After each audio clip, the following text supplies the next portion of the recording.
حضرت ابو ہریرہ رضی اللہ تعالی عنہ سے روایت ہے کہ رسول اللہ میری نگاہ سے یہ منظر گزرا تو مجھے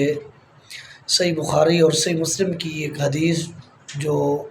صحیح بخاری میں 502 نمبر اور صحیح مسلم میں 509 نمبر پر موجود ہے یاد آئی۔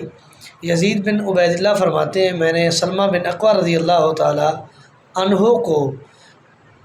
کئی بار دیکھا کہ وہ ریاض الجنہ میں جا کر نماز ادا کرتے تھے، خصوصی نماز کا اہتمام کیا کرتے تھے۔ تو میں نے ان سے پوچھا کہ اے سلمہ رضی اللہ تعالیٰ عنہ، آپ یہ کام کیوں کرتے ہیں، ریاض الجنہ میں جا کر نماز ادا کیوں کرتے ہیں؟ تو انہوں نے فرمایا تھا کہ محمد الرسول اللہ صلی اللہ علیہ وسلم نے